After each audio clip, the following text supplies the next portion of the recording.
Hey everyone, can you see me? Can you hear me? Hey, nice. Hi everyone. Let me double check that we are in fact live on YouTube. And I just realized now that there's one thing I have to do. So I'll just improvise right now because I forgot to put the awesome. Cool. Improvisation is the key. Yeah, I need to skill. improv. I need to improv now for real because we have a website where we're supposed to share the links. So maybe I'll do some live coding because there should be no credentials. So actually, I'm gonna do that. 1 second. So what I forgot to do now is there's a reason why not many people are watching is because we have a live page where we're sharing the links. I forgot to do that. So I'll just share my entire screen. Share. Good. I'll put up the code editor and I'll put in the live stream link and I'll also put it in the Meetup chat so everyone sees it immediately from the notifications. So much going on today, so I forgot. Pardon. You'll probably see this on the recording because you don't know where the link is yet. So let me just copy paste the link. And let's put it, now you see the live studio in the studio. But 1 second. I'll just do this live with you guys. So in the meantime, Quincy, how are you doing? Thanks for coming today. Yeah, I'm doing fantastic. I tweeted out the link to the live stream as well. So you may have some people who are watching on YouTube. Nice. You can watch 8 me people live watching. coding. Hey, 8 people who tuned in. Nice. Ashutosh, thanks for joining. Yeah, this is freeCodeCamp Vienna. Of course, one of the oldest, most storied study groups in the freeCodeCamp community. And of course, Rob Alexson. Rob Axelson, yeah. Axelson, sorry. Rob Axelson, he and I have been in communication for several years, and we even met in a Dublin bar and had drinks after one of the big freeCodeCamp top contributor events. So yeah, it is great to see you again, and congratulations on 5 years. I'll start by saying that. Thanks a lot. That's the topic of today. We're going to celebrate the fact that we are 5 years old as a meetup. I'm really lagging behind now, but I think what I'll do is as soon as I have open this repo, I'll just leave it to do the introduction and I'll make the links live as soon as I can. I can't even remember where it is. I've recently reinstalled, so I don't even have the repo for the website here, but this is a quick thing normally. So let me just get what I need here. It's the FCC Vienna. Actually not, it's the stream. FCC Vienna. I can't even find it now. Okay, let me do that while you do the talk. I've spread the link to the live stream so everyone can see it anyways. It doesn't matter at all. Let me switch to the right slides. Pardon everyone for this strange start. I know it seems like we're a bit in limbo, and we definitely are. So let me get back to business, and I'll make sure that our live stream webpage is ready like it should be during Quincy's talk. So let me get back into focus and do the introduction that I should have done. Thank you very much for spotting me, Quincy. Stuff happens in a live environment and you can't deal with it any other way than just improvising. So thanks a lot for helping. There's a lot of people in the chat. That's awesome. Thanks for tweeting out about it. And also everyone should be informed in the meetup because the meetup comment is spread with the live link. Thanks again, Quincy. It's so awesome to have you here with us. As we met live in person like 2 years ago.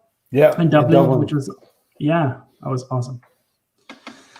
So to the order of today, just a couple of quick words. The sponsors, ABCON, they're sponsoring my time spent on organizing the meetup. They're also sponsoring the paid version of this tool that we're using to stream to you live today. The main thing to say about them is only that they are an IT services company looking to hire also in these pandemic times.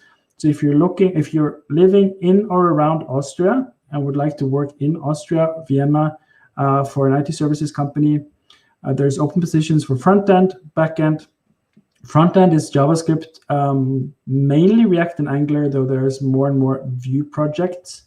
Back end is mainly Java, but there's also other jobs like what's it called again? Business analyst and project manager and those kind of things. So feel free to spread the word if you or someone you know are looking for a job in IT.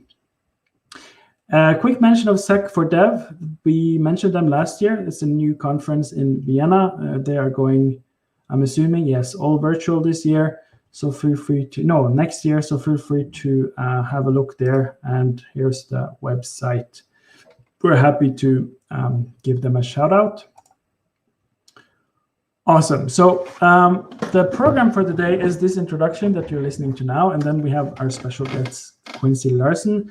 I haven't really prepared a big introduction to him because I think for most people here, he doesn't need an introduction, but I'm sure he'll mention that himself and his story behind making freeCodeCamp and the past and the future. So it says right here, he's the founder of freeCodeCamp, which I think is the main thing that people know about him. He's also a father living in the US and an amazing guy. So we'll get to that next. Then we have a group panel, which is less of a group panel, more of a, let's just have some drinks and like, what's it called again? Commemorate or think about the fun times we've had together over the last 5 years organizing this meetup, both online, but mostly physically and offline. And that brings us into the third part. So for all of those listening live, I see there's a lot of people in the chat. That's awesome. We do have an easy way of highlighting questions. For example, I can show that Ashutosh K. Singh said, hi, everyone. We had Giovanni to Michele. Hi. He's hopefully going to give a talk in next year.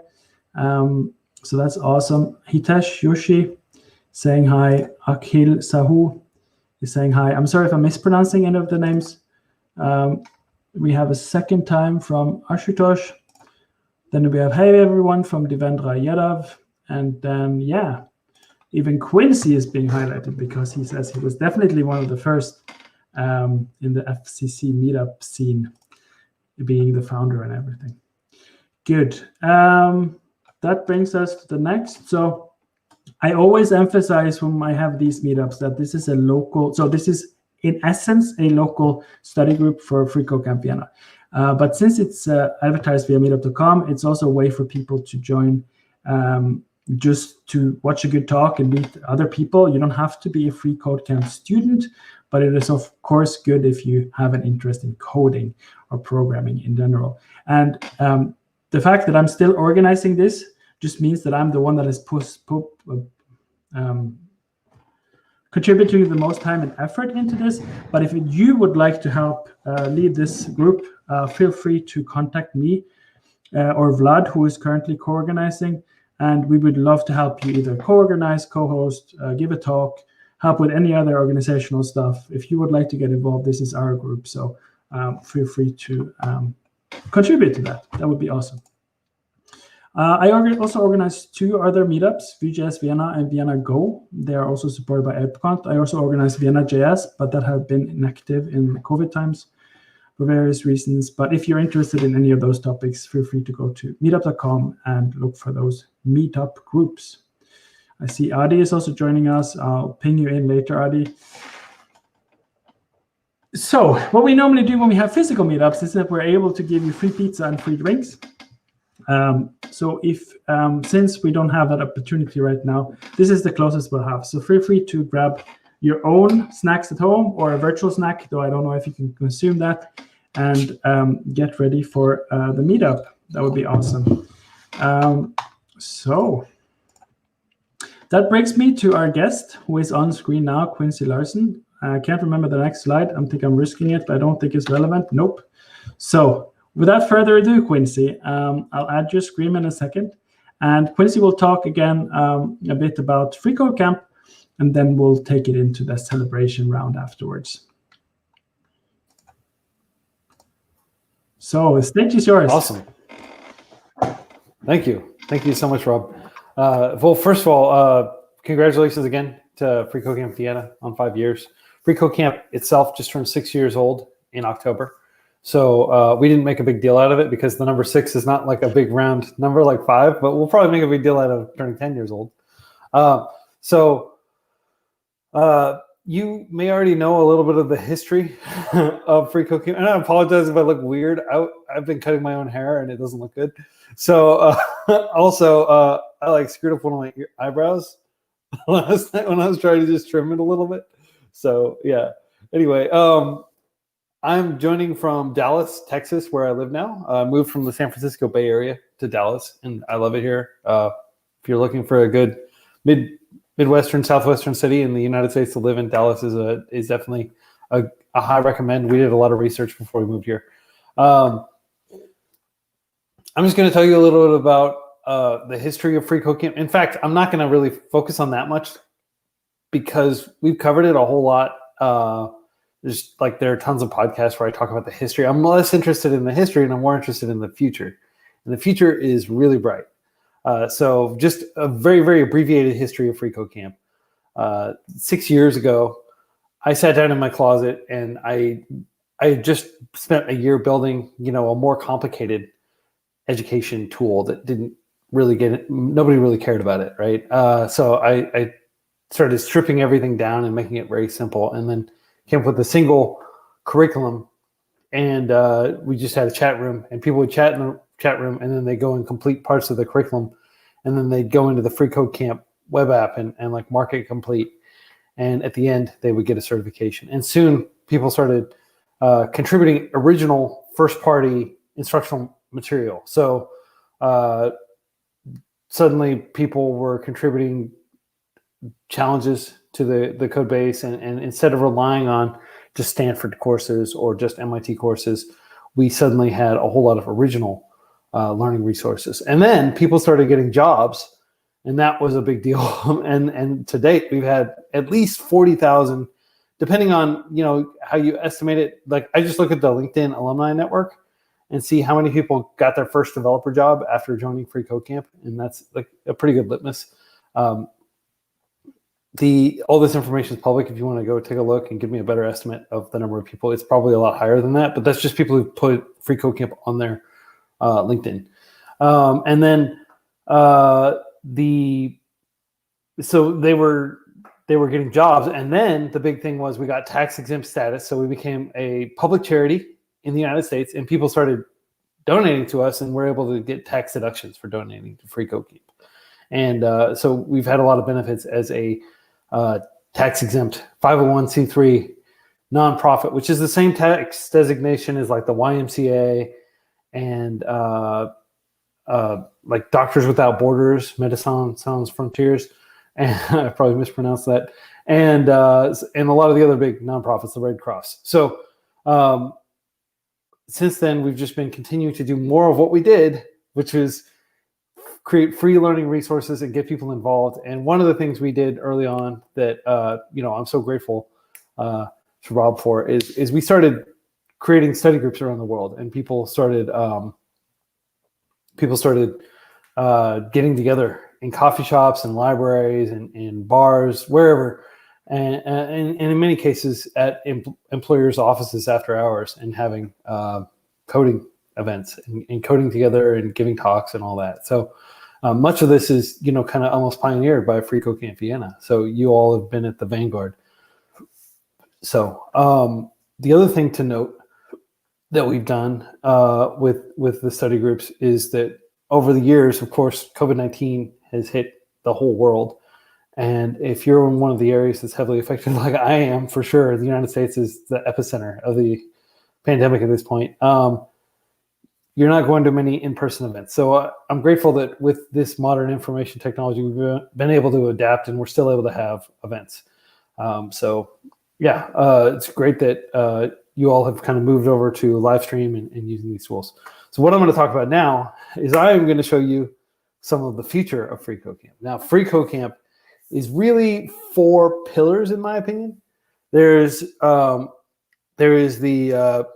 curriculum. That's the most important thing that people generally think about when they think about FreeCodeCamp. There's the publication, which used to be on Medium, and now we have it on our own self-hosted infrastructure. That's been growing quite a bit, as I'll show you in a moment.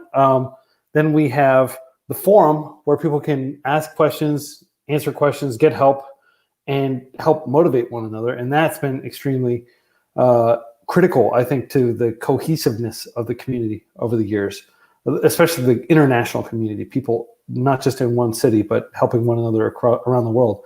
And then finally, we have the YouTube channel, which has grown quite a bit. And I'll talk a little bit about that. So I'm going to attempt to share my screen. So Rob, if you could just confirm that you're falling into infinity. Okay, so here we go. So this is the YouTube stream. Hello to everyone on YouTube. So first of all, I mentioned the curriculum. This is growing very rapidly. You can see it got the choice Lauza quote there. So what you'll see here is we now have 10 certifications. Originally, we just had 3, or really we just had 1, and then we had 3, and then we had 6, and now we have 10. And what we've done is we still have the same linear curriculum that covers the same topics, but we're continuously expanding and improving those. And we are going to add some more certifications that are focused around math and computer science. Those are coming in probably 2022. The idea being that you can get all the engineering math you would get if you were to go and get an engineering degree at a good European university or a good North American university. We're basing it off of American universities. So we're looking at like Carnegie Mellon and Stanford and MIT and a lot of the other big universities and seeing what math they teach and looking at their full math syllabi and basing our math curriculum off that. And same thing with computer science and computational thinking. So essentially soon, this curriculum, which is currently about two years worth of learning resources, will expand to be 4 years worth of learning resources that also covers a whole lot of math and computer science. And it'll be a single linear curriculum, so you won't have to guess, like, do I really need to learn this? Do I need to learn this? This is the shortest path to the most generally useful skills that you're going to get that will give you the most opportunity at getting a job. So it removes a lot of the guesswork from self-study. And all of these are interactive. Some of these currently are still somewhat video-based for the new Python certifications, but we're working on interactive curricula for those as well. And of course, we're redoing a lot of these. So instead of basic HTML5 and HTML, it'll be like, a cat photo app. And instead of, basic CSS, it'll be build a cafe menu. Instead of like typography and things like that, it'll be build a learn typography by building a nutrition label and things like that. So everything will be project oriented. We're making steady progress toward that. It's just a lot of work. I don't have a specific time that it's going to be out, but it will probably be out sometime in 2021. 2021. So we're making steady progress on those. But by the time we're done, currently the curriculum involves 50 projects that you build. It's going to involve more than 100, probably around 120 projects that you need to build. And that's before we start adding the math and computer science, which again is a little farther down the road. But we have the liberty of planning and thinking long term because freeCodeCamp is, we have a very supportive community, and thanks to everybody who donates to freeCodeCamp. We have about 6,000 people who donate to freeCodeCamp each month, and that provides us with the stability to be able to make long-term decisions like, hey, we're going to spend a year creating a math curriculum, and we're going to spend a year going over and completely overhauling our existing curriculum to make it more project-oriented, things like that. So it's a big luxury that a lot of organizations don't have, being able to plan, about 10 years out is how far out I'm planning currently. So that's the first pillar of the curriculum. Then, of course, we have the publication. This is actually the view that you get if you're an author, and you can see what articles have been published. And so let me show you like a pretty typical article that we would publish would be maybe this. So this is focused around, natural language processing, and you can see we've got like this nice code syntax highlighting, and it's language specific. So if it's Python, you can make it Python syntax highlighting. If it's Go, you can make it Golang syntax highlighting. And we just focus on these very practical tutorials. And that's really like the nuts and bolts of our publication has become technical tutorials. We don't cover tech news. We don't do nearly as many kind of personal narratives of getting into tech as we used to. We still do a few of those, but for the most part, I can show you an even better example of the kind of thing we like to publish, which Flavio Copez, who's also in Europe, he's in Italy. He basically creates like these entire books that you can check out. And if you take a look at this, these are, you can easily jump around inside here, and he's got just an entire handbook, and you can even download these and get like the PDF or EPUB version if you want. So it's very convenient. So we're trying to make the freeCodeCamp publication a really authoritative, comprehensive source on a lot of programming topics, and kind of chip away at like W3 schools and a lot of these older world resources that you just loaded up and it's just like a page full of ads and everything. So again, this is all just sidebar navigation. This is what it would actually look like without that. We just try to keep it really clean and simple. There's nothing on the sides to distract you. You just go in here and you can read. Like this is the history of the 100 Days of Code challenge that I wrote a while back. So the other thing I wanted to show you, of course, is the forum, which you can get help on any number of different topics. Usually, it says there are 113 people here. There are actually closer to 1,000 people here. It's just that most people are not signed in. They're just reading. But if you want to sign in, I do encourage you to create an account and go in, and you can answer questions. You can ask questions. You can see that we have lots of people asking questions pretty continuously, and people just come in and answer them. And we just added Spanish. Eventually, we'll add some other world languages. We're starting off with Spanish here. A couple other things that are worth noting. You can get feedback on your projects. They don't have to be freeCodeCamp projects, by the way. If you built like something for your work and you're just really proud of it, and you're like, hey, can somebody test the usability of this? So you can come here and get feedback on it. You can also get career advice. And there are a lot of nice discussions here about just anything that's specific to your career. You can ask for help and get some feedback from the community. And of course, if you're feeling low in motivation, we've got the You Can Do This category, which is really nice place to ask for help and get help. So yeah, I would recommend checking out the forum and spending some time here. Finally, or actually, there are two more things I'm going to show you. Three more things. And let me know if I'm running out of time, Rob. This is Code Radio. You can turn it on and you can listen to music. And the music is kind of optimized for programming. So you can see there are like about 100 people listening right now. You can even change the bit rate if you want to save some data and kick it down to 64 bits per second. And we're working to integrate this into the navigation so that everywhere on freeCodeCamp, you can just click a button and start listening to Code Radio. But yeah, it tends to be more relaxing, beat-oriented music.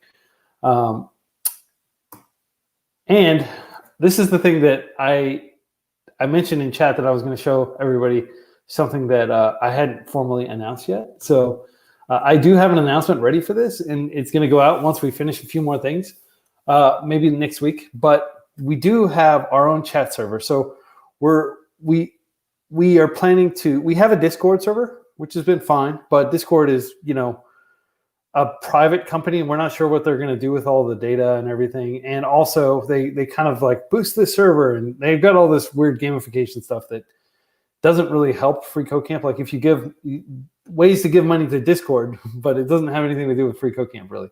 So what we've done is we've created a chat server, and people are in here just kind of hanging out and chatting. And it's very similar to like Slack or Discord.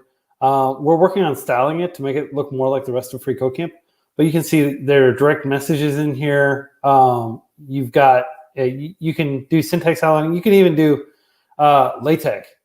or KTech as KTech. I don't know exactly how that's pronounced, but you can create like complicated mathematical expressions just right in the chat. And of course, you can like upload images and all these things. Like any feature that Slack or Discord has, it even has threads. So this is something that we're going to launch very soon. But you can go there if you want and create an account right now. You don't need to create a new account. You just sign in with your existing FreeCodeCamp account. It's chat.freecodecamp.org. So this is going to become an important part of our community. It took a lot of work to get this all built out and configured and everything. We generally do use existing open source projects whenever we launch something new because we don't want to have to reinvent the wheel. And also we want to make sure that it has a permissive license and that we can build with it and that, if development on the project stops for some reason, that we can take over that development. But it's nice, like with Ghost, with Discourse, which we use for our forum, it's nice to have a whole bunch of developers like gradually improving it on their own, and we don't have to worry about it. We just have to install the latest version and make sure that like all the customization we do on top of it still runs properly. And finally, what I want to show you is Chapter. And I don't have like a working demo, but what I can tell you about Chapter is Meetup is kind of expensive and it's been bought and sold a lot over the years. It was most recently owned by WeWork, which had to sell it in desperation to get cash to keep their WeWorks open and everything.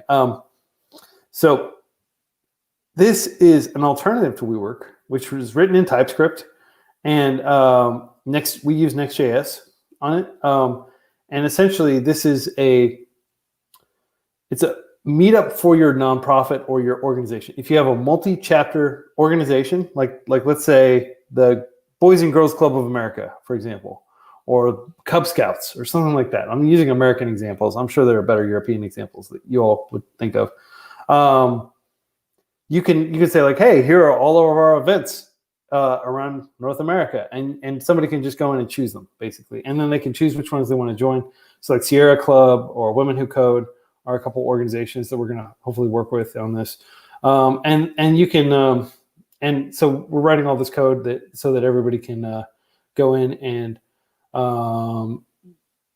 essentially stand up their own self-hosted server, and then they don't need to worry about some company having access to their data. They can wall it off. If it's a government, maybe they need to have control of the data for their own security reasons, or depending on the degree of privacy that a country enjoys. Unfortunately, the US doesn't enjoy as much privacy as people in the EU do. It would already be in full compliance, or you could add additional privacy protections and things like that. So because it's self-hosted, you have full control over it. And it's just going to use mostly email notifications to let people know, hey, this event's coming up and all that. So if you don't want to pay $20 a month to have a meetup anymore, you'll be able to be on FreeCodeCamp's chapter. And I mean, you can keep the meetup if you want, but you just have to worry about like syncing the RSVPs back and forth. And this is like a kind of a free self-hosted alternative to Eventbrite and to Meetup and to some of the other like Facebook events and things like that. So we're very excited about this. This project has been ongoing for almost a year, and we're about ready for the first release. We're gonna trial this with real in-person events, probably around New Zealand and China and maybe Australia, other places where they've kind of got the virus completely under control and they can have events again. So we're very excited about this. That is the future of FreeCode, the near-term future. So I'm excited to have shared all that with you all, and I can answer any questions, or we can just pass it back to Rob and do questions later. Awesome. If you're fine with hanging around a little bit, we'll do the questions afterwards for the whole floor, including you. Fantastic. What I'll do now. Awesome. Thanks a lot, Quincy. It was very nice. And Thank you, Rob. I've already joined the chat in the background, and I'm excited to use it more. It's great news. It was awesome to hear. Just some housekeeping. The links are now live, and I know there's people here already, so I don't think we did much damage. Let me add everyone one by one, and then I'll say we'll do a toast together with you guys in the chat and everyone live, and then we'll get to the actual group panel talks, and it's going to be so nice to catch up with some of the people that are joining today. So let me just click some buttons here. Everyone is going to be live with us. It's crowded. Hello, everyone. Hi. Can you hear me? Yes, we can hear you, John. Okay. We cannot hear Adi. You're muted. I think you need to click unmute. Same with Vlad. Otherwise, it looks good. There's a button you need to click, Adi, somewhere. Down at the bottom, you have a row. I think it says mute. I'll leave you to it, and we'll get you. I'm sure we'll get you. Oh, there you are. Nice. Perfect. Hi, everybody. Hey. Oh, Daniel, hi. Long time. It's a nice reunion.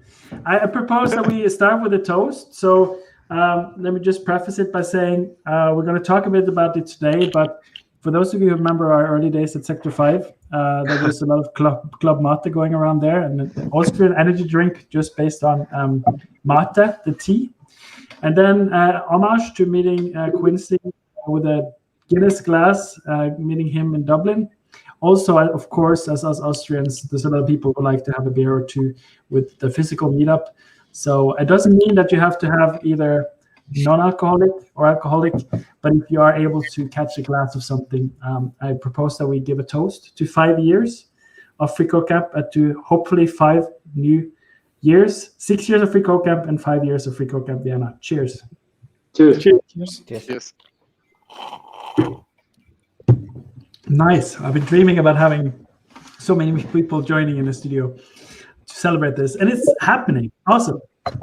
Thanks everyone for joining. I think we'll and also in the chat, feel free to toast with us. We'll take questions as we can throughout, but we'll have more time for it towards the end. So feel free to post questions now, or also just comments that you would like to us to highlight from the chat. And for those of you who recently joined, the questions and comments will be highlighted like this. Ashutosh is sharing some pizza with us. So cheers with pizza. What I'll do, I think, is I sent you all some proposal for stuff that we can talk about. I think instead of everyone saying everything at once, unless you need to, I'll give you the option, John, if you want to do something first and then leave us. Just let me know. Otherwise, I'll let us all answer a question about one by one. So we have the first part of it, the second part of it, and the third question. I'll highlight them now all quickly so you can think about them. The question we'll go through in the panel would be, why did you join? Why did you join? So let me fix that one. Why did you join? Good. Save. Highlight. Why did you join the freeCodeCamp Vienna meetup? And then the second would be, what has been the most fun or rewarding, or what was the most fun or rewarding? And then the third one will be, what have you been up to since? You don't have to go into great detail on any of these, but if you'd like to say something, it would be awesome. I think we all see the same row of people on the screen. So Quincy's not with us now. He's also not been to many of our meetups. So I say we start with Matthias, and then we go down from Adi, Marco, Daniel, and then John and Vlad. And if any one of you do have some preferences of doing all of them at once or early, we have a private chat in the studio, so just ping me and I'll moderate and be flexible, because I want us all to have a good time and respect you all of your time for showing up today. It's awesome. So without further ado, why did you join the freeCodeCamp Vienna meetup, Matthias? Oh, it's me, yeah. Okay, can you hear me?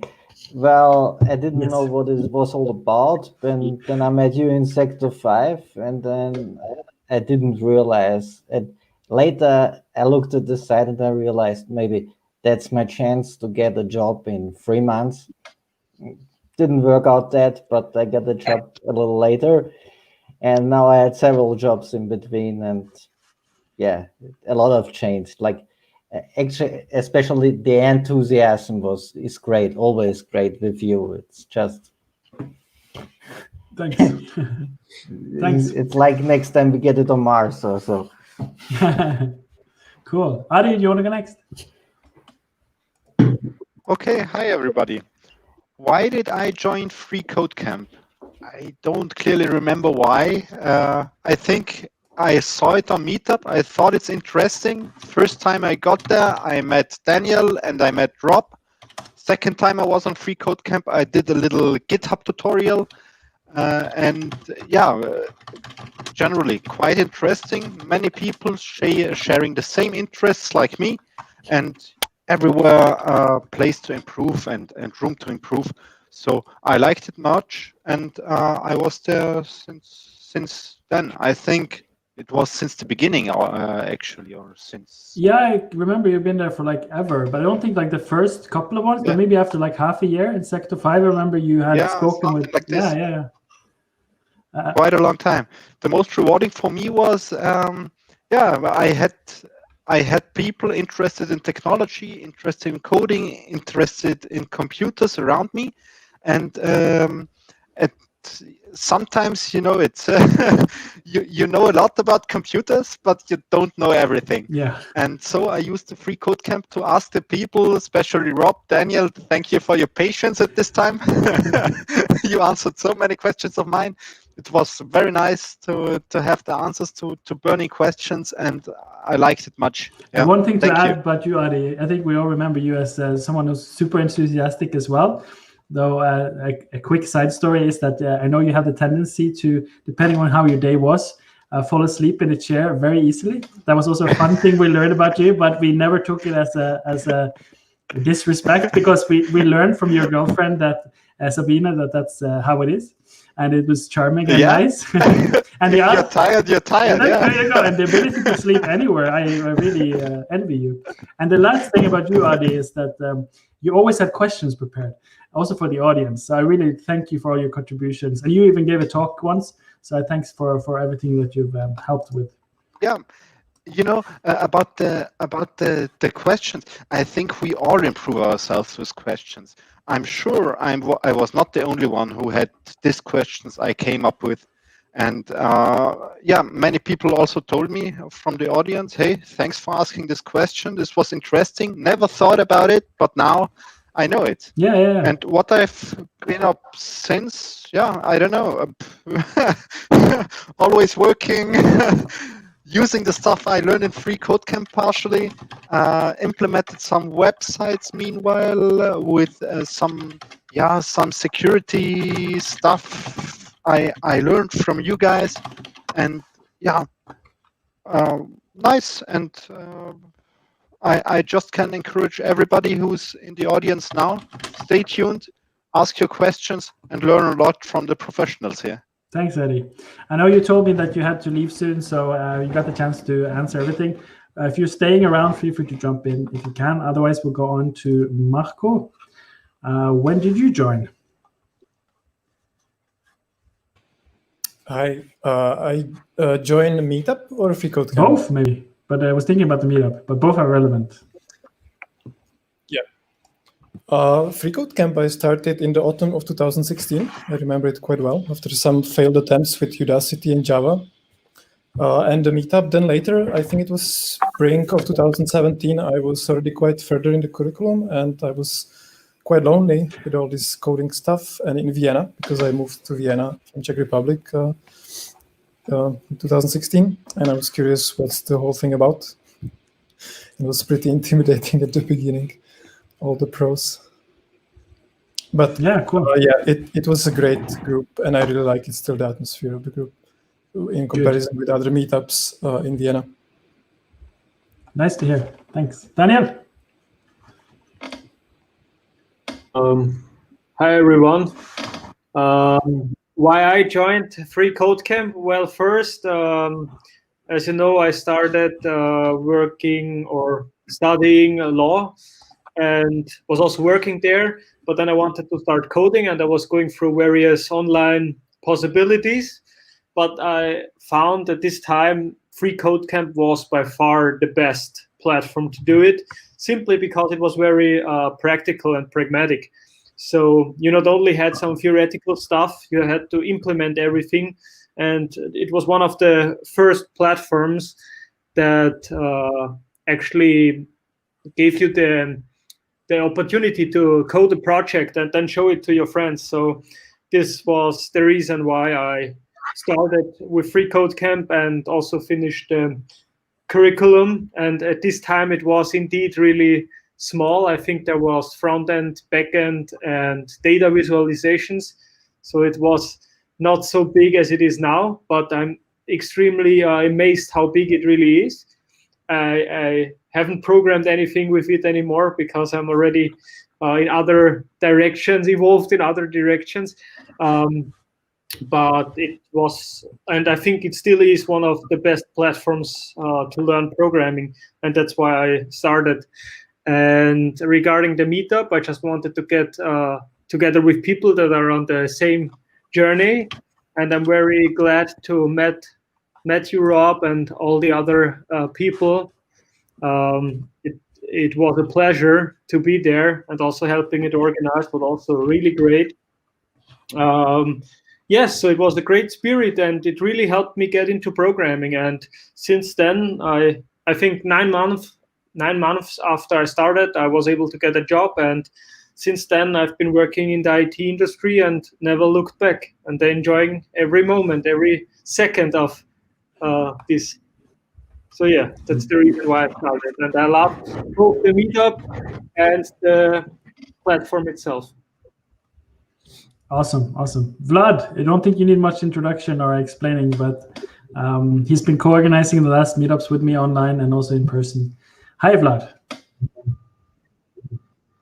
Hey everyone. I'm just noticing my camera is okay. Now I'm sharp camera. Yeah, so I basically started in the beginning of 2018 with like a very clear desire to find out what is this programming thing about. I had been working with computers for a long time. You know, I knew a couple of things, but programming seemed like this otherworldly level of computer knowledge. So I thought, okay, I'm going to try to find out what it's about. I seem to remember starting with some kind of a platform, not Udemy, but something similar, and then quickly I switched over. And after researching on some forums, I discovered freeCodeCamp. So that's how I started with the platform. I really loved the structured approach. It was very clear, you know, very well, separated into functional parts, and it was easy to follow and to learn. And also it felt a little bit gamified, like it felt like you had a progress which motivated you. Now regarding the meetup, I would say I really needed people whose brains I can pick. You know, interacting with the computer, listening to a video, whatever. That's fine, and you know, it can help you come a long way. But when you talk to people, it just brings a whole new level, I feel, of motivation and of interest, and you know, everything ties in together. So I'm really happy that I came across freeCodeCamp. I'm really happy that, you know, Rob and Daniel were hosting back then, because their motivation and their drive really was inspiring. And yeah, I remember quickly wanting to take part in even the organization, and I just now remember that I managed to write a newsletter once, the only one newsletter that we've had for freeCodeCamp Vienna. I don't know if anybody looked at it, but I remember we had it. I looked at it. And Rob, you Yes. So we had at least two. Yes. Right. Two viewers, yeah. at least. Anyway, yeah, and now I'm just hosting together with Rob, and I'm, you know, very happy that I've started the whole journey and have come across both the platform and the meetup here. Cool. And Chang Yu, John, nice to see you again. Thanks for joining. Yeah, my internet connection might not be the best, but yeah, I joined. I think it was a long time ago. Yeah, it was 3 or 4 years ago before I took a world trip, and then I think at that time I wanted to get a certification, wanted to get a job. Was actually looking for a job at that time, and then I think I was in the course in the middle of the course. I got this interview, and was taken by a small company at that time, and that grew into other jobs in other areas, but also IT programming, even in Japan for a while. And oh no, we lost him. We'll ping him in as soon as get him in again as soon as he rejoins. I'll take the. Oh, now he's back. Okay. I was. And you're back. Yeah, no worries. Yeah, it's a bit up and down with the network here. So I got this job because of the experience with the projects at freeCodeCamp. I think the employer also took a look at the work for my project, so that helped.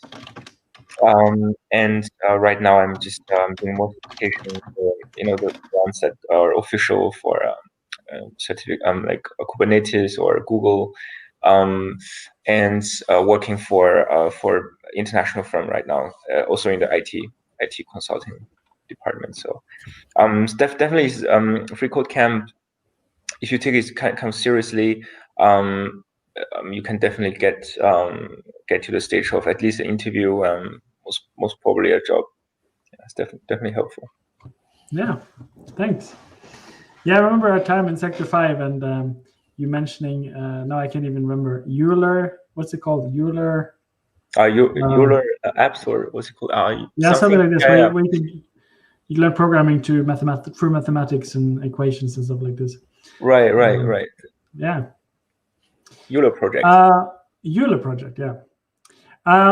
I think I'll just take a few words to say my perspective on this. And before I do that, for those of you who kind of like stumbled across this and haven't been to a freeCodeCamp Vienna thing before, but saw this from Quincy's tweet or something else, this is a regular local freeCodeCamp meetup. We are located in Vienna, but we invite anyone from around the world in these online times to join us. We are centered around meetup.com, so feel free to join us there and join the meetup group. That's where you'll find information about the upcoming events that we'll be organizing. And if you don't know what freeCodeCamp is, just head on over and have a look. Quincy also mentioned that. So we are centered around that platform or a love for coding or an eagerness to learn and talk about code. I started the meetup 5 years ago because I was a student. At that time, I think I had a part-time or like a freelance job doing WordPress sites with a partner from Norway. As I had moved to Austria, I didn't have a regular, steady, full-time income, but I had figured that I could learn myself Linux online to the point of hosting our own websites for the customers there. And I figured, hey, maybe I can try programming again. Me and Daniel gave a talk about this, so head on over for the whole story. You can just literally just Google freeCodeCamp self-taught programmer, and you'll find it. It's also listed at the freeCodeCamp main channel at YouTube. So I won't spend so much more time on that, but I also went the same route as I think everyone here, using freeCodeCamp mainly, though other things around, to get a programming job. And I've been a programmer now for, I think, 4 years at least, 4.5. So it's been an amazing journey. And I've been able to now to do also the meetup stuff as part of my paid, as part of my career. So that's awesome that I can do a bit of everything that I love. Yeah. And Quincy, I think just feel free to jump in at any point. You're next in the round, but the questions are a bit specific to the meetup, and some of them are redundant to ask you how you got into these things, but feel free to add a few words before we go to the next question. Sure. Yeah, I don't really have anything to add. You gave me a lot of time at the beginning, so thank you for everybody for hearing me out. And I'm just excited that you all are here. And yeah, it's great to hear more about your coding journey so far. Nice. Matthias, you've been to a lot of meetups. Out of the ones here, barring me and Daniel maybe, because Daniel was for a couple of years on every meetup with me as a co-organizer. But Matthias, I think second from us, has been the one that has been to the most meetups, I'm quite sure. What has brought you back again and again, and what has been fun? Actually, when you've been in the dark, sunlight feels better. And like I've been more than a decade away from the job market, and then I restarted and I saw a chance in those meetups. And yeah, and then I saw the enthusiasm, and then you can do something. You can be at home But as long as you've good internet and the computer, you can do something. You get a job. You can earn money. And this year, I saw it. But actually, at first it was the enthusiasm, and you see people, and they tell you you see their success, and it gives you so much power to carry on and to do these things. And yeah. I think without personally meeting people and going to these meetups, I wouldn't have had the power to do this. So the social aspect, that was also one of the reasons why I started this. Like I was at that time, and I've told this story before, you went through the start of the freeCodeCamp. I think it's the same still. You get a page where you're encouraged to join your local community. But at that time, there was nothing in Vienna. And then it said, hey, if there is nothing, you can do this. And then it instructed me to start a Facebook group. And without that kind of like extra information at the beginning, which I think is crucial, I don't know if I would have started this freeCodeCamp meetup group.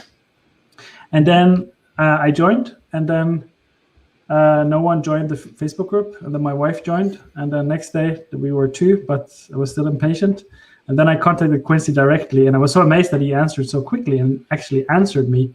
And he said, I asked if I could start a meetup group, and he was like, yeah, sure, but just know that it costs money. And I was like, okay, I'll do it. And here we are today. So yeah, it's nice to have that social accountability. Like I always remembered when I was a student before I had a developer job, one of the things that kept me organizing the meetups and, coming again, obviously, was that I knew that if I'd mentioned to someone 1 month ago that I was working on the calculator, if I didn't have that finished for the next one, so then maybe I pushed a bit extra to just finish that challenge so I could talk a bit like the progress from the last time. So that was, for me personally, in the same as you're hinting at, a good factor. Yeah. Marco, do you have anything to share on this topic? Yeah, I'm always confused if we're talking about the platform or the meetup. Both. Sorry. Yeah, what was the most fun and rewarding? Okay, so I'll focus on Meetup. I was happy to, I don't hear myself as well. To meet some guys who like to code simply. I remember when you said that actually you got a job as developer because of the platform, because to me it sounded always a bit unbelievable when I saw it on the platform itself, like learn to code online and find a job. I was not really, sold on that, or I didn't buy on that so fast. But I'm a bit skeptical usually. And I was happy to kind of, really be around the people, get some good ideas at the beginning, because I remember one of the guys, I don't remember his name, he was having a presentation about Git, and I figured out it's quite a good advice to actually learn something like that after I learned it. And so, yeah. Yeah, for sure. Martin, I think you're mentioning. Yeah. Daniel,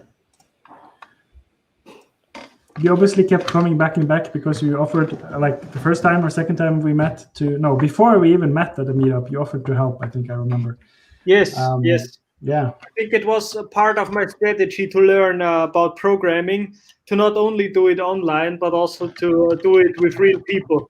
So actually, when I started, I did visit many meetups and just ask people if I can help them with code or with their project or anything else.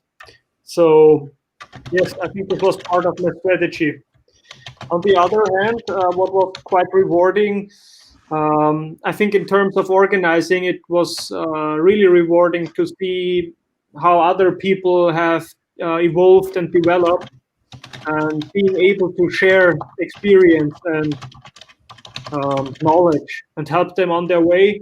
But yes, on the same side, for me, when I was starting out, it was amazing simply to just get feedback and to have access to all other people that have had more knowledge, because it was quite diverse, the meetups were quite diverse, and sometimes we really had pros from different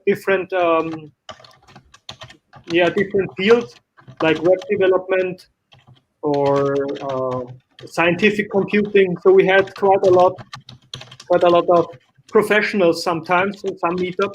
So it was really rewarding for their own learning and their own acquisition of knowledge.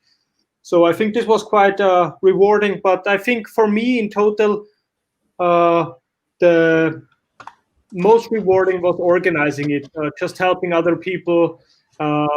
Yes, helping them succeed in life. I think this was by far the most rewarding. But of course, it also took quite a lot of time. And yeah, that's why I'm so amazed with the freeCodeCamp platform at all, because it's a huge project, and so many people are contributing, and it's getting bigger and bigger. So it's simply fascinating how open source can be so powerful. So yes, I think that was the most rewarding. Yeah, just enjoyed the community. And regarding the curriculum itself, it definitely helped in getting a job, because you were able to show something, to show that you have already done some projects. And this is huge. It was not possible at this time to have anything similar. There was just this, I think, Udemy, or I don't even know what they have been called, Codacity or something. They were just, you weren't able to show your projects. It was just a page nobody cared about. But with freeCodeCamp, you really had projects to show. So this was a milestone back then, and I think this is one of the reasons why it is so big and successful. So yeah, I think for me, those were the most rewarding parts. But yes, both aspects, platform-wise and meetup, real person meetup-wise, it's been quite nice. Yeah. John? No, I reordered so the whole question, screen. Most Yeah. fun. Yeah. Well, I think the community is definitely the unique selling point. I think because there's no community around Udemy, there's no community around Udacity. I mean, it's only kind of confined to the course, and you have like a Slack group, but it's very private. So the community is definitely, I think, the most powerful motivator for students. Yeah, well, I mean, the most fun, I think I forgot his name. There was one guy I was talking to every day. He was an Indian guy. He was working for Oracle, and I forgot his name. But I was basically, I think he dragged me to a lot of projects. Yeah, it's nice. So just have to find a friend, via in the community, gifted and then chat you room or something, maybe via the freeCodeCamp platform, the chat rooms and stuff like that. Yeah, I was such a long time ago. I think it was definitely via a channel of freeCodeCamp. I think maybe the Discuss forum. Yeah, I think we were both active. You were like, for a period, I remember you were super active at the Gitter chat room, I think. Can that be? Yeah, like I think so. Yeah, exactly. So he was also on it. So yeah, it was a small group. That was nice. Yeah. That was definitely fun. Yeah. Did I remember? Yeah, nice. I didn't mean to stop you. Sorry. No, I'm finished. So thanks for the community. Yeah. Yeah. I don't remember now because I rearranged. I tried to get our real estate, like face real estate, a bit more in the screen. So I clicked the button. So the order is different. If I forgot someone now, feel free to jump in, because I can't see what order we were in on this question, what we are on now. I think Vlad is missing, right? Yeah, I think based on the people I see, yeah, I should speak, and Quincy, if he wants to say a few words. But yeah, what's been most fun and growing? I mean, definitely the community. I can subscribe to that, and especially one particular aspect of the community, the fact that it's like beginner friendly. For me, that was a big deal, because yeah, like somebody mentioned before, you feel a bit of a pressure when you're trying to learn something new, and you want to enter a layer, a professional layer, and you feel like you don't deserve to enter that layer, or you have no chance to enter that layer, however your imposter syndrome works. And I felt like with freeCodeCamp, both the way the platform is made, but also the Vienna meetups were really beginner friendly. So for me, that was a big deal. In terms of like fun, I remember at least when I started coming, we did a couple of outings after the meetups, and we had drinks and we talked, and that was really fun. I also remember pestering Rob and most probably also Daniel with a lot of questions. So thanks for the patience, guys. Sure. Yeah, in terms of rewarding, I mean, of course, having access to a lot of knowledge from professionals who are active in the field. But for me, it's one particular thing which has grown into something really important. I was there when somebody presented Oracle Apex as a technology, and for me, the presentation simply lit a light bulb in my mind, because I realized it's exactly what I need in order to build something that I needed to build at work. And ever since I started working with that, I not only have I made a friend of the person who presented, but I also have a major project at work, which actually is one of the things that's most rewarding. So without freeCodeCamp, none of that would have been possible. So yeah. Good stuff. I think we've gone all the way around. Correct me if I'm wrong.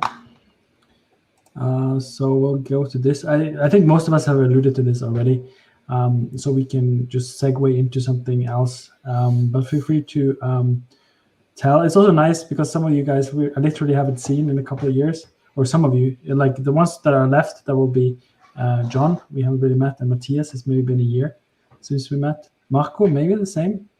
Adi was here as well. There was a couple of other ones invited, but life happens and people have kids and stuff. So we might get a surprise visit, but if not, it's going to be us. What have you been up to since? Let me just chime in and touch on the points that have been made. A big thanks again to Quincy for coming up with this idea. I'm guessing it was your idea. If not, please correct me. But as the founder, making it all happen has been amazing. I wouldn't have been having a career in IT on the technical side, though I've been technical support before for printers. I don't really count that as the same league as programming. I found one of my passions, definitely coding at work, when it's like sitting there and you're in the flow and you're coding and it's awesome. That's like the most rewarding job I've had. But we all know that that's not necessarily even 50% of your work as a developer. There's a lot of other stuff to it.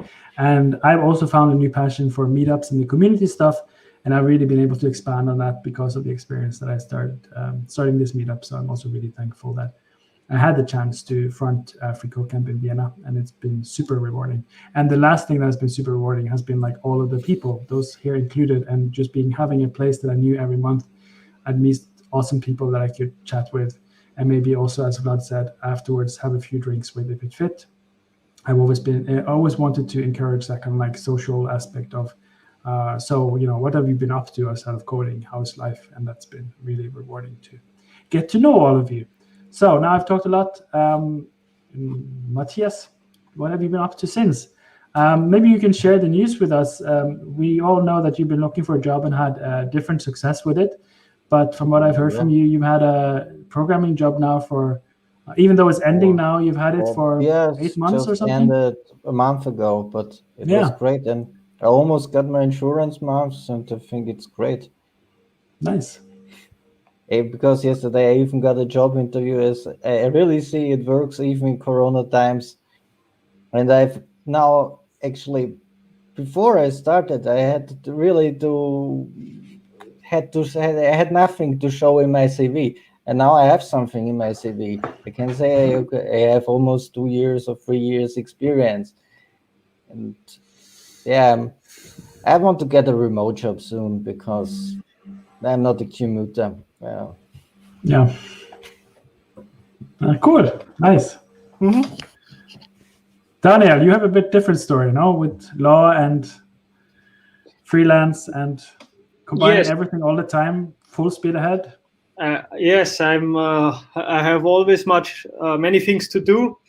But what has changed? Yes, I started in the web development field, or technical project management, and web development, and then full stack development, then some machine learning projects, and now I'm working as a data scientist. Yes, data scientist. But I have many projects apart from the data science work. Everything full stack related, be it web development or some automating stuff. I think programming is just such a powerful skill to have. And as Matthias said, even in Corona times, I think or especially as a programmer, you see, you don't have to suffer in those times. Your skills are so valuable. It doesn't really matter what crisis comes, because you will always find a job. Because I have many friends in the law field or related consulting, stuff like this, and it's pretty tough. Some of them have lost their jobs, and yes, they cannot find a job because they are not really qualified, either for the remote situation or just in general, because their skills are not so much worth on the job market. But as a developer, maybe in the web development field or anything else, you're highly valuable. And also for remote work, it's no problem at all. So since I got the job as a data scientist, no problem at all to work at home or from anywhere in the world. And it's like a dream coming true. And especially with all the possibilities of freelance work. So I'm basically getting a job offer every, I would say, second week. Of course, you have to discuss, and sometimes people just want to lure you into something. But the opportunities are definitely there. And if you hone your skill and get better over time, it's a fantastic way of liberating yourself. So I'm very grateful for having the opportunity and having the revelation that coding is the future, and it's very rewarding so far.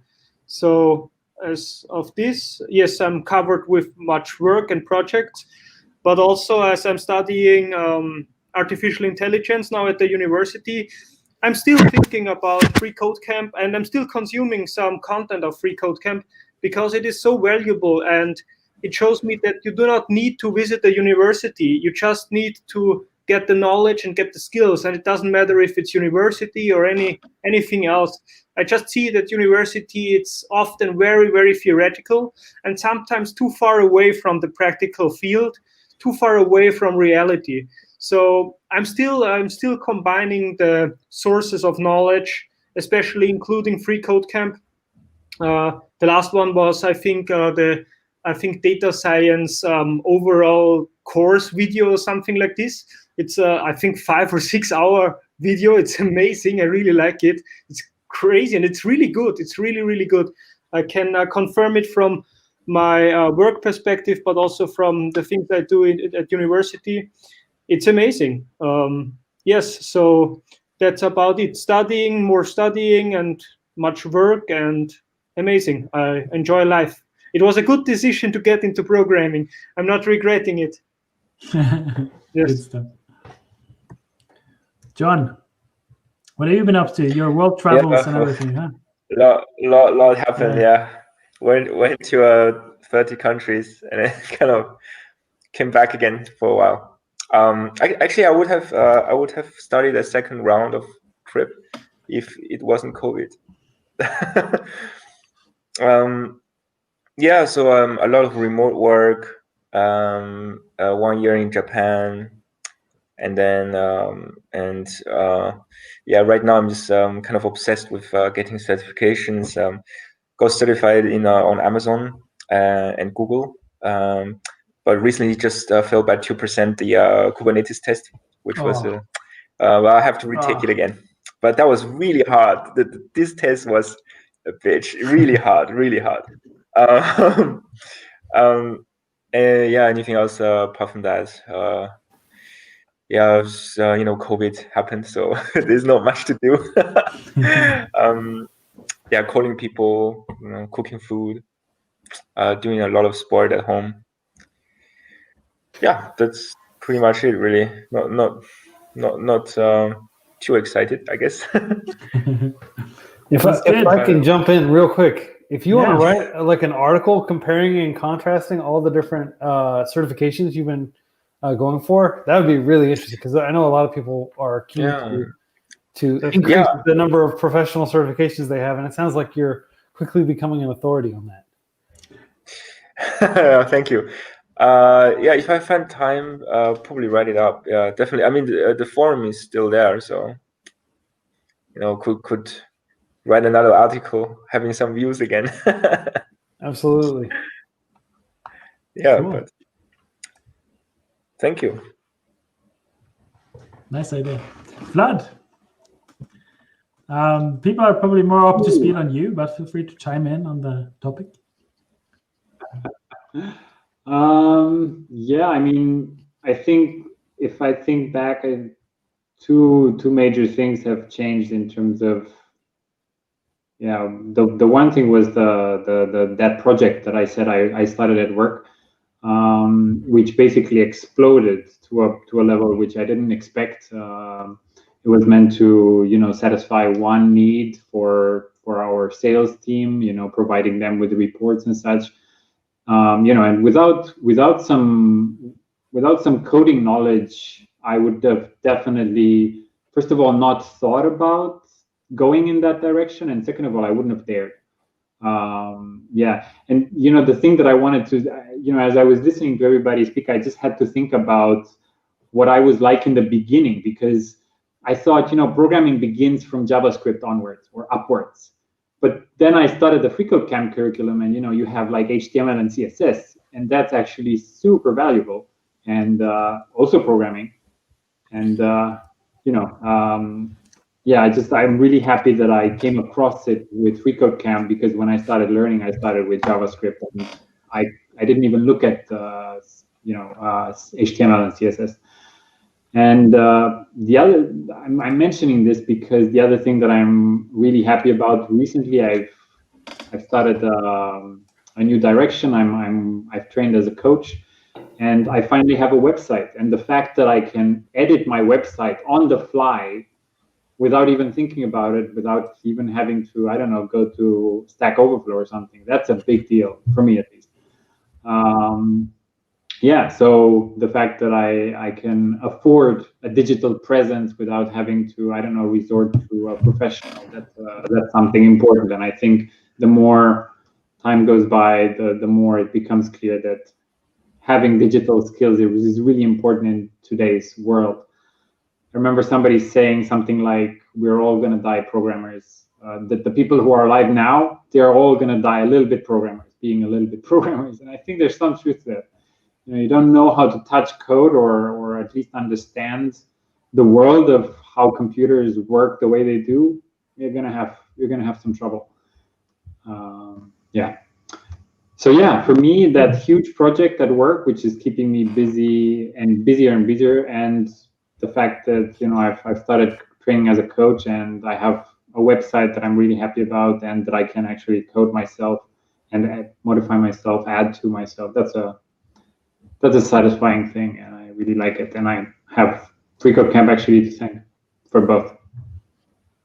Cool. We had Mishi just joined. Hi, Mishi. Hi.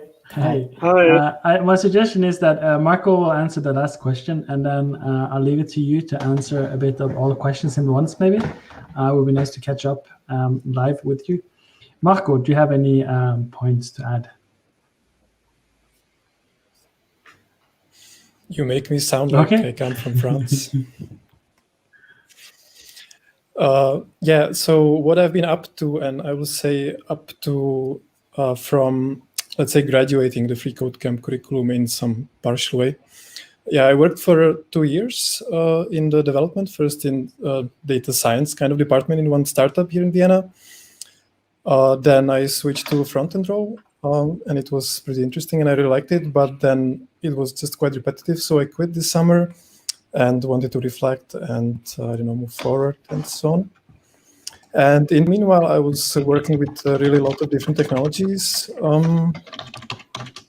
learning some machine learning as well, user experience and things like that, and just starting really a lot of different small projects of my own. And basically, I think what like the freeCodeCamp actually gave me was that I realized that there is this, you have this like fixed mindset and growth mindset are the concepts, and that I was actually like going through that. I became like the example of the growth mindset, and it gave me this courage to basically jump into like different fields, not be afraid, experiment, and I really like that. And I'm actually quite curious. I started like tinkering with some music recently as well, and so on. So that's what I've been up to. Cool. Michi has been joining, I think was freeCodeCamp first, and then he's been a co-organizer of my Vienna Golang meetup until he left Vienna and left us all behind. But he can tell a bit more about that if he wants. I put up a new banner now with all the questions sort of that we've been covering now, though we don't have to stick to the script necessarily, and you can feel free to say more or less of this. Mm-hmm. But we're curious to know, because we've all been going around and talking about when we joined the meetup, but also a freeCodeCamp platform. If we did join as a student, what do you remember as most fun or entertaining or rewarding, and what's happened since? So first of all, sorry guys, I couldn't be here earlier. No worries. So I joined back in, I think, 2017, beginning of 2017, something like that.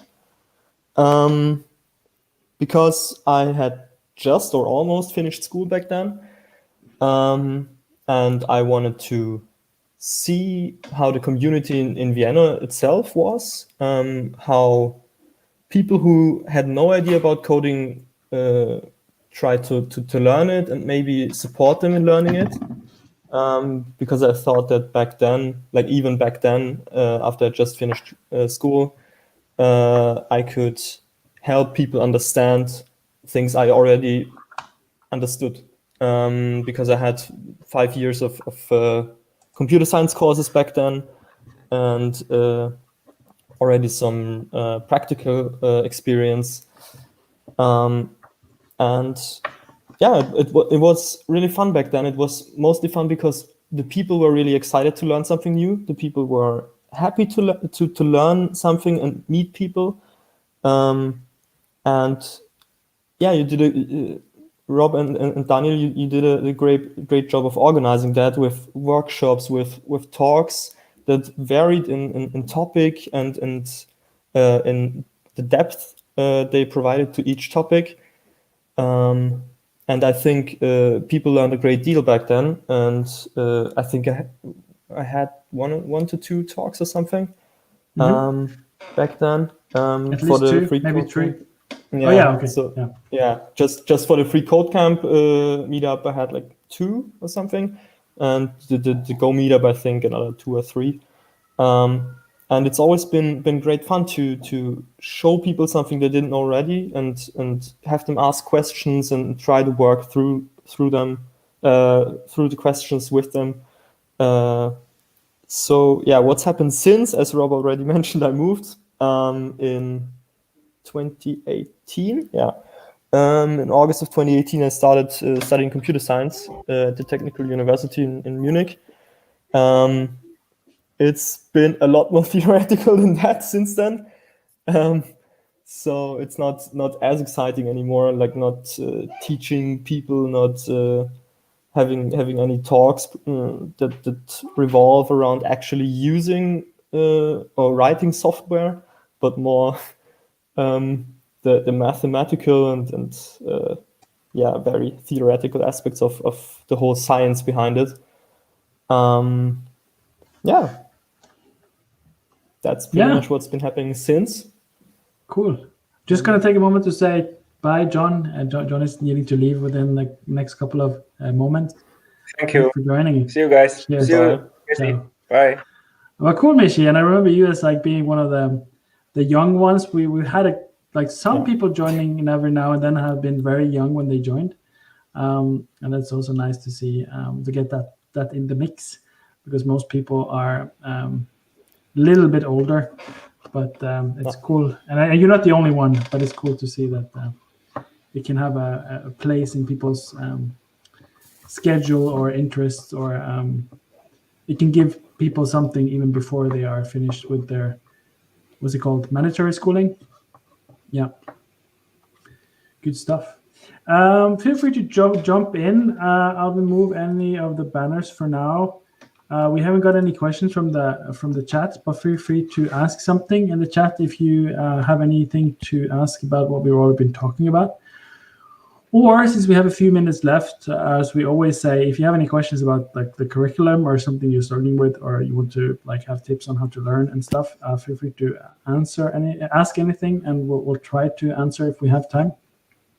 I schedule it until half. We might go a little bit over, but not so long, I think. I'm in a room where my kids need to eat before they go to sleep, so I'm a bit limited with how long I can stay in here. So we have a hard deadline at some point. Yeah, I'll just leave it to you to say something. Otherwise, I have some pictures to share, and we can maybe talk about them together, about fun moments we've shared in the past. I think that's my cue to share the slides. Now you're all really small on the side, but we should still be able to hear you. Most of the pictures that, I don't know how far we get into this, and I think it will be fun, is that most of the pictures in the beginning at least are taken by Daniel. He was helping a lot, and thanks again, Daniel. I have managed without you since, but it's been tougher, and I have Vlad now, which is awesome, and it makes it so much easier, but there was a period in between Vlad helping a lot and Daniel leaving, and it was the dark moments of the Vienna experience. So the first picture is back to Quincy Larson when we met in Dublin a couple of years ago. That was awesome. I remember Quincy was so tired because there was something with the flights and delays. So I think he had barely slept when we took this photo, but he was still so enthusiastic and giving, and it was really a nice experience to meet other contributors there, and it was a super fun experience. The next one is our second meetup. I don't think I took any photos of the first meetup, which was at a Starbucks, but this is what I'm pretty sure the second, where we met at Sector 5, which became our base from that point onwards. I did a poll to ask when people would like to meet, and surprisingly, Saturday evening or Saturdays was the highest score. We haven't really continued with that since, but all these people wanted to meet on a Saturday to learn to code together. We have Manfred on the right, who was helping a lot in the beginning, giving talks and being like the experienced, I don't even know, 10 years plus experience as a developer. He was super helpful. It was everything he answered and like showed us on screen was so magical. And now it's like daily stuff for most of us, but I remember that was really nice to have him join us. This is, you can see three of us here. Maybe there's someone else. Feel free to shout out. This was also at Sector 5, where we were in the beginning for maybe it was even like a couple of years. They gave us a space for free. It was the main meetup space in Vienna. They're sadly closed down now since a few years, or since 2 years or so, because at least their income model didn't work for them. Is all I can sort of gather. But we lost a really important space.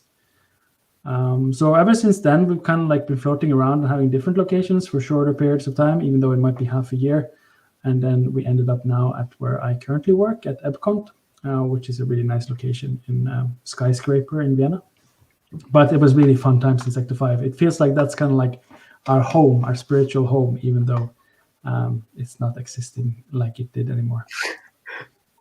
This was in the lobby or the cafe area in the reception. So this is from one meetup where it was a bit more casual. I think we had a talk in this room on the screen, and then we just chatted afterwards. Manfred having given a talk. This was also the same space. We remember the first picture with the big table in the beginning of the second meetup. This is the same place, but a bit more people and a talk. And Daniel was kind to take a selfie with us. We have the same stuff here, a bit more people later at the meetup. Serjan, who got to be a colleague with later, which was fun. Really nice guy. I started a blockchain sort of startup since, and it's quite successful, right? I think I saw it in the news or something.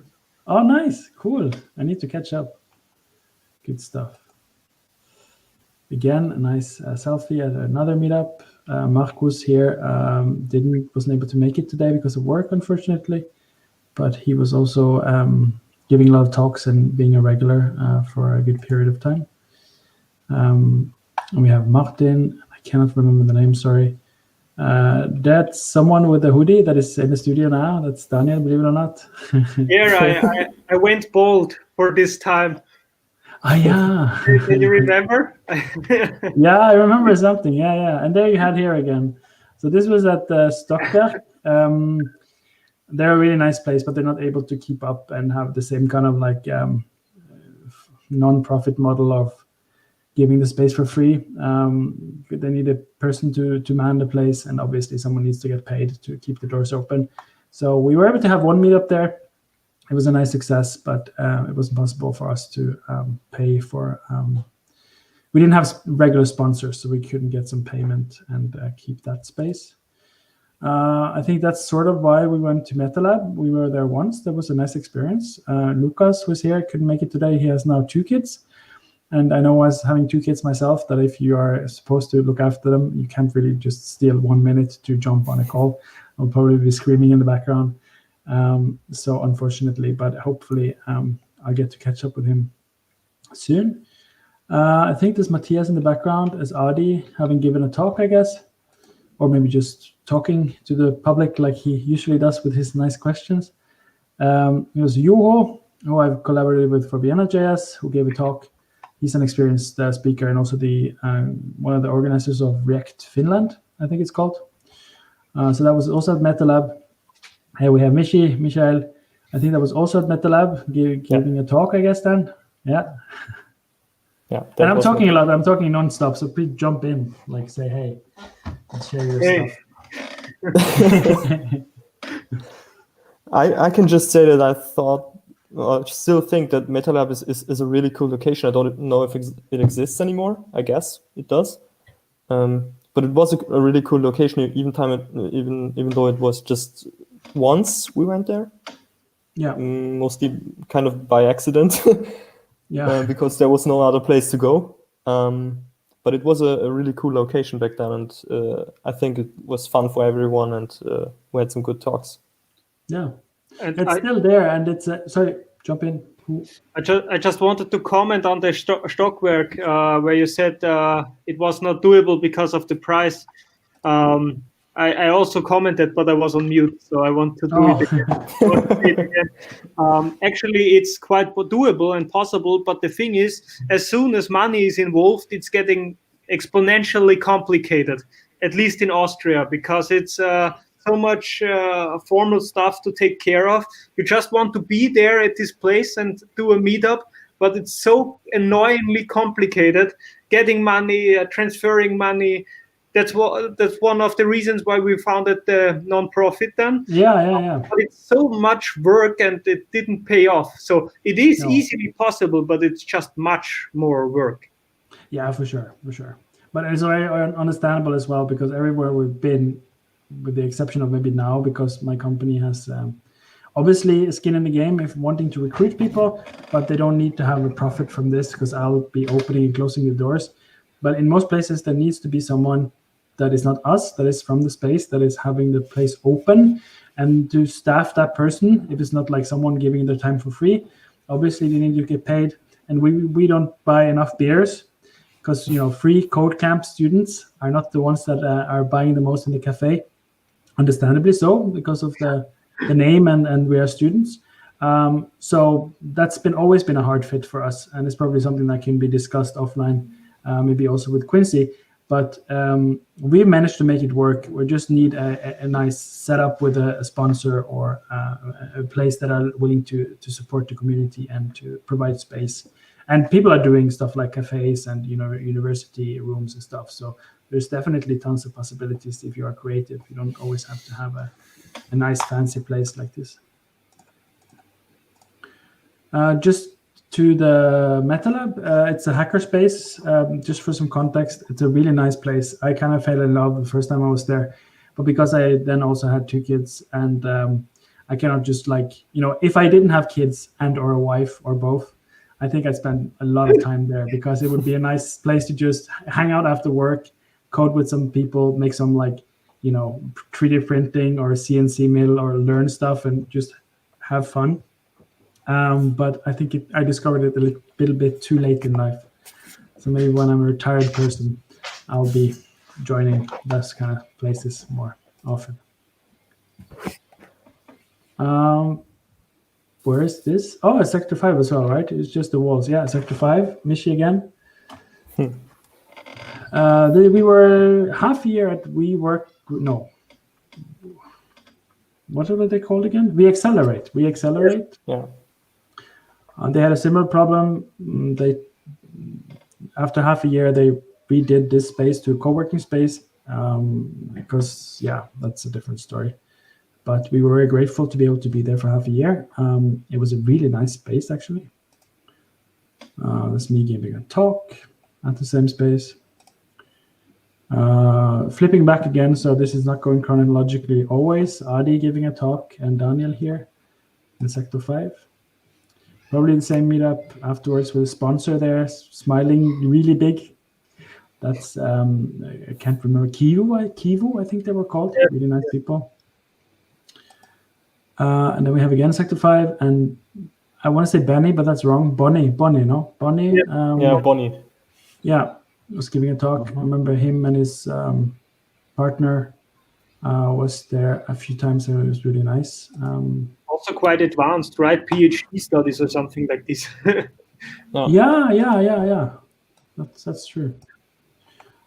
Just gonna flip through a couple of pictures really quick. This is from Riot, sort of like cryptocurrency research space, plus mixed in with art, and really interesting place. They hosted us for like half a year. That was a really nice space. Yeah, you see a mix of pictures here from all of us. And at one point, we even had a professional photographer, right? Yes. I think the photos we saw from MetaLab, they were taken by a Slaven. Yeah. That was really nice. And also from the economy, but I don't have pictures from there. I didn't find them. I probably have them somewhere. So first here, I need to jump because I just saw there was some unrelated stuff, but I was obviously at the conference. But we had, because there were some people from the conference joining together, or we had like a WhatsApp group or something. We co-organized just a coffee and code under the meetup.com group. So some of us met there. And we are highly represented now. 4 of us are on the stream. So that was nice. There was even, I cannot remember his name, but he was active in freeCodeCamp in another neighboring country. I'm really sorry that I misremember the details. Adam or something. Yeah. I think he wrote in the freeCodeCamp Medium as well. I think he was quite active for a while. I don't know if he still is. So we got to meet each other at the conference.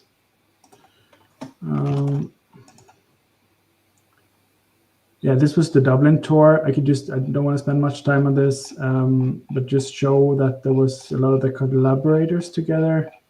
And I don't have any pictures. Okay, so these are some of the people that were also collaborators from around the world. And that's late night, and that's eating. And here is where we met in Dublin. That was really fun. There's also a video of interviews with all of the ones at the freeCodeCamp channel, so feel free to have a look. This is then a bit more recent times, so this was a year ago in our new space at EPCONT. The only problem there is it would be nice if the room is a little bit bigger, but for the freeCodeCamp meetup, I think it's just perfect. So that's nice. Adi in the back there. That's all from one meetup with a colleague of mine giving a talk. So that was nice. And I think we have maybe 1 or 2 we can just flip quick. at the same space. This is my team lead, or more like the head of web development, giving a talk about GraphQL, which is really nice. And yeah, a nice space to hang around. And afterwards, on this side, it's a nice area to hang out and eat some pizza. This was more a fun, down to earth. Not that the others aren't down to earth, but this was one time where we were able to kind of encourage beginners and have some interaction. We always try to, at least in the physical meetups, to have people coming over with their laptops and stuff. Not always, but lately we did that before COVID time. And sometimes no one really, comes up to the table with the laptops, and sometimes a lot of people do. And this was one of them. I think I actually was sick this time, so someone else organized of my colleagues, which was awesome. But that was a really nice turnout. Cool. I think that's it from my side. So I'll just remove my sharing.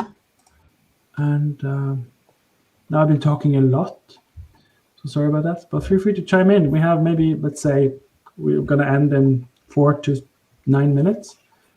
So I just want to say then thanks everyone for coming. It was really nice to talk to you all and to meet you again, Quincy, even if only virtual. The floor is open. I want to say thank you. Thank you to Quincy Larson. I can't hear you, Daniel, or is it me? What? Yeah, I can hear him. You can hear him. Okay, so mine. Can you hear me, Rob? But just talk. But you cannot hear me? I wanted to say thank you to you, Rob, for organizing it. So if you cannot hear me, it doesn't make sense. Okay, so I will thank Quincy Larson for setting up the platform, because it's the first time we actually meet in virtual person, so to say.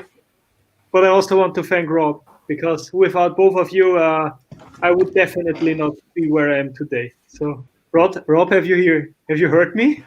I heard the last half of it, I think, and I obviously didn't hear any of you guys for the last, 5 minutes. So if I talked over you, I'm really sorry. I just want to thank you for organizing and everything. Yeah. You're great. I love you. Likewise. I'm getting in the queue to stop now. So I'm sorry for being distracted. I know what you mean, and I've heard it, and thank you, and heartfelt return of that. And we're also becoming good friends because of this, and we're keeping in touch. So I mean it. Nice. Yes, apart from this, it's nice to see everyone again, virtually. Yeah. Yeah, it's been some time. Michi, are you still in Germany, or are you back in Austria? Yes. No, I'm still in Munich. Are you planning to go back at some point after Corona? Yeah, well, probably just for Christmas, but not permanently. Okay. So I still plan to continue like my studies, do a master's degree as well. And I don't know. I'm happy with how it is right now, and I think that I'll stay here for a few more years at least. Find a job that I like, and maybe then come back to Vienna for some time, because yes, I do miss it, definitely, sure. But yeah, I also think there's a lot to explore around the world, apart from home. And yeah, right now the situation is making it difficult to do so, but there will be a time for that again. And yeah, like I hope that I can finish my studies in the next 1 to 2 years, and then start looking around for other options, other places around the world that also offer great opportunities. And but there will always be a place in my heart for Vienna, so I guess at some point, yes, I will be coming back. Good. I have to stop us now, as I hinted at. And thanks again, everyone, for coming. And thanks, everyone, for joining on the live stream. And for those of you who are watching the recordings, feel free to go to meetup.com and search for freeCodeCamp Vienna. If you haven't been to freecodecamp.com, go there, become a member, and have fun. And hope to see you all guys soon again at some point. And thanks for joining. Have a great evening. Bye. Thank you, everyone. Or morning. Great catching up with you all. Congratulations Thanks. on 5 years. Take care. Ciao. Bye. Goodbye. Ciao.